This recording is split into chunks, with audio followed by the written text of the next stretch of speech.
In the latest development in the ongoing India-Pakistan conflict, Defence Minister Rajnath Singh has clarified that civilians were not targeted during Operation Sindoor. He further stated that the Indian forces' operations went beyond border military posts, reaching Rawalpindi, where the Pakistani Army headquarters is located. The Indian Air Force has carried out its missions under Operation Sindoor with pinpoint accuracy and utmost professionalism. The operations still underway are being executed deliberately and discreetly to align with national objectives. The IAF has urged the public to avoid speculation and not to circulate unverified information. A detailed briefing is expected to follow soon. Indian Premier League chairman Arun Dumal has announced that the BCCI will immediately work to resume the suspended 2025 season. Border tensions had forced a halt to the tournament after a match in Dharamshala was called off. Meanwhile, peace has returned to Punjab's border areas after India and Pakistan reached an understanding to halt all military actions, whether on land, in the air or at sea. Officials have called on citizens to resume normal life and remain calm. And in a final update, authorities have opened one gate at the Baglihar hydroelectricity dam on the Chenab River in Rambam.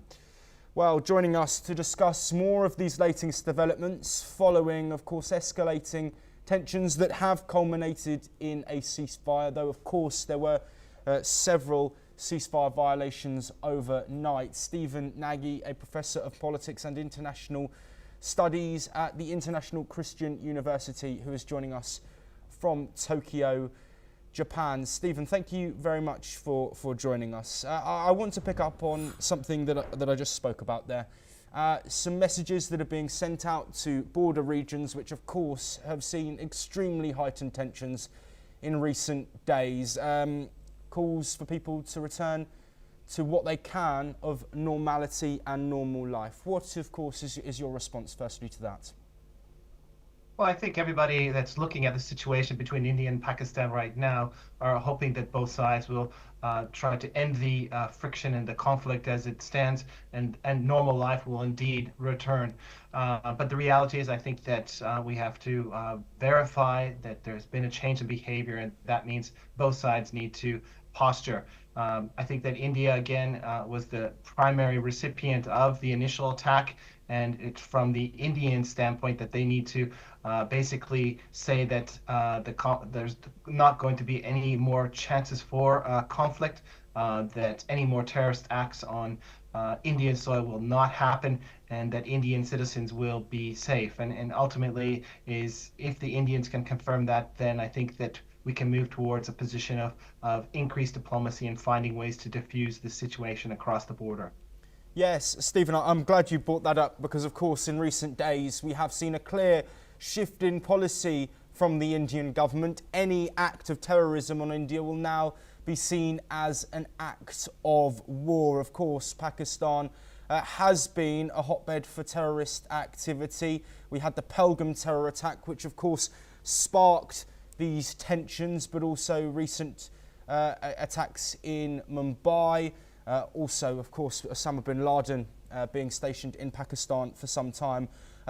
Looking at the global response, what pressure do you think needs to be put on Pakistan to really stamp down on these terrorist infrastructures and groups that are operating and running from Pakistan?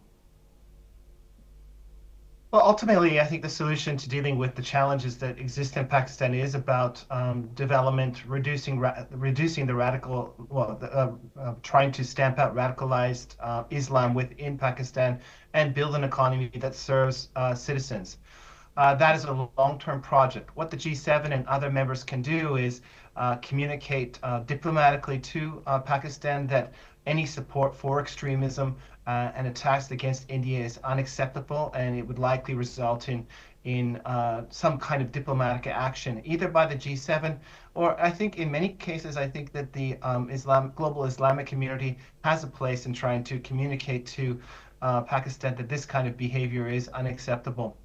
Again, when I think about this over the long term, though, it's ultimately development, building the economy, and reducing radicalized Islam within Pakistan, so that the fundamental root causes of the tensions between India and Pakistan and these ensuing border disputes really resolve themselves, because people focus on, again, the economy, on their families, and not on radical Islam. Yes, Stephen, I want to keep the point of discussion on global influence. Of course, we had comment from Donald Trump, who was the person who announced this ceasefire deal, work from Vice President J.D. Vance and US Secretary of State Marco Rubio, along with the UK, who were also commended, and also efforts from Iran, Saudi Arabia, as well as other nations. How important is it that these global leaders and influential figures in politics across the world do keep an eye on this situation, given the fragility of the current ceasefire? Well, I've been speaking about this since this conflict emerged, and right now we have a conflict in Ukraine, of course, the Israel-Palestinian challenges. We have problems in South Sudan. The last thing we need is another conflict between Pakistan and India.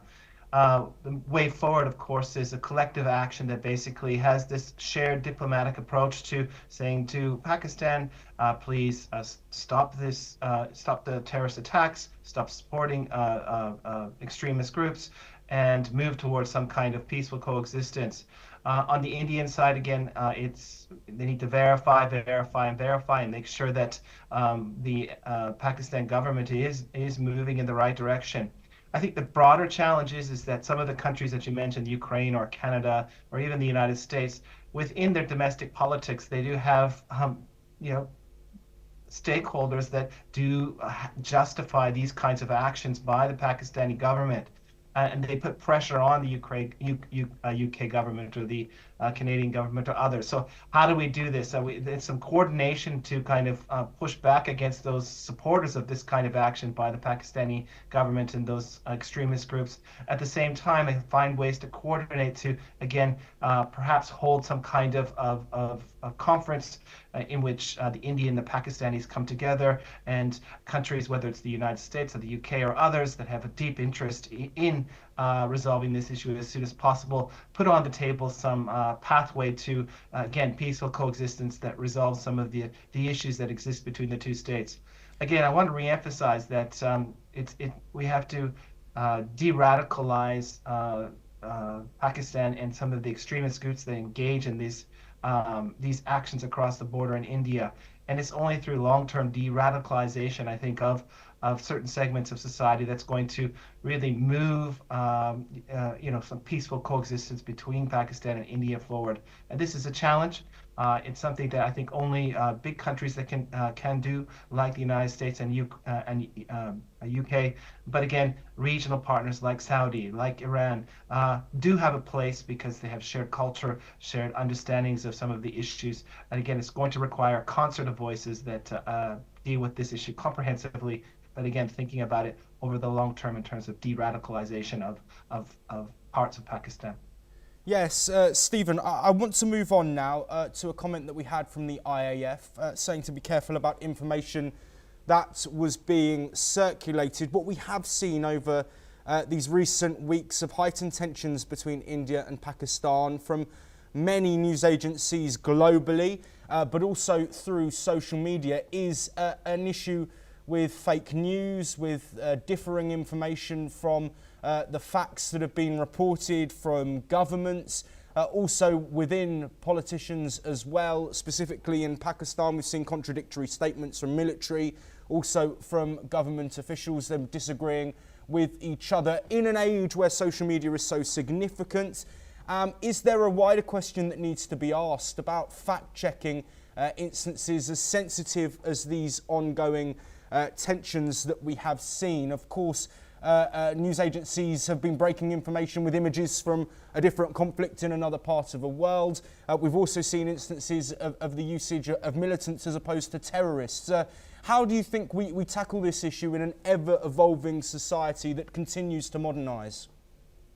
So, we're in the midst of the fog of war, and the fog of war means there's information coming from both sides to try and shape the narrative of the conflict, but also coming from, I think, domestic society and those stakeholders that have an interest in pursuing whatever their particular agenda is.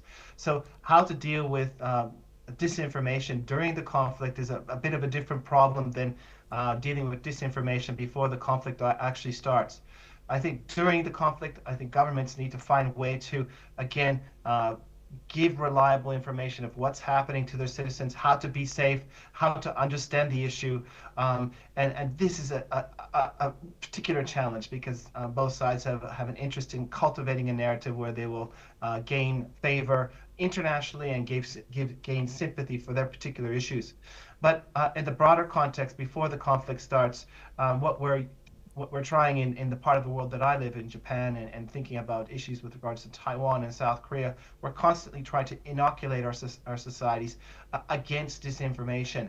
That means better education, better critical reading skills, constantly fact-checking what's on social media, and penalizing those that are disseminating disinformation.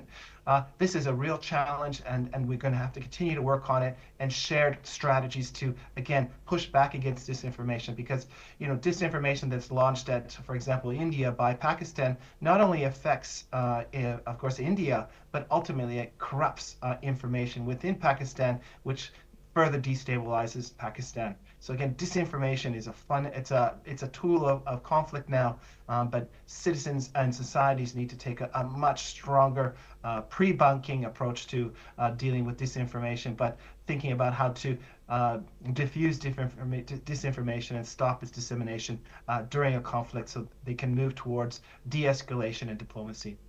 Stephen, thank you for that response there. I do completely echo what you have said, of course, in the fog of war. But my final question to you, Stephen, I want to look now at the next steps. Of course, we are in the fog of conflict. There is a fragile ceasefire at play.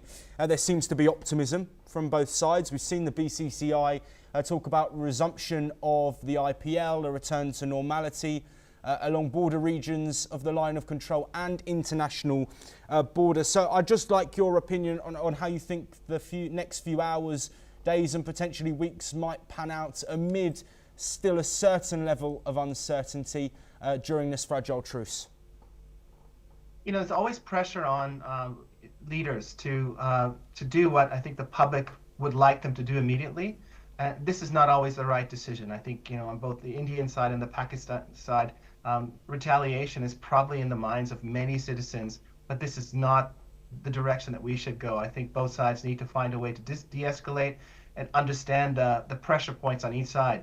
The reality is that the Pakistan government is equally threatened by radical Islam within Pakistan, and they have to find some way to manage this pressure. And, a further destabilized Pakistan is not in the interest of the Pakistan government and those people that are not radicalized, and it certainly isn't in the interest of India. So India's perspective must be able to understand that sensitivity and try to find pathways to stabilize a more cooperative and less radicalized government.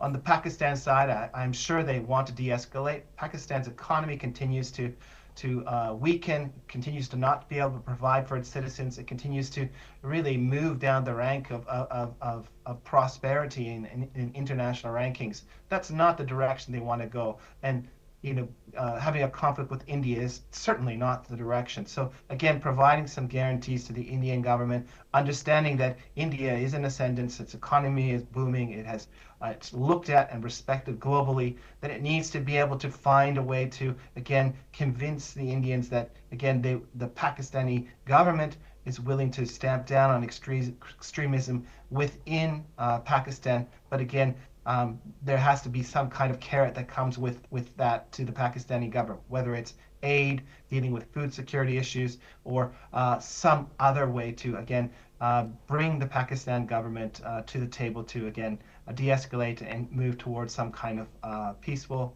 or even cold coexistence.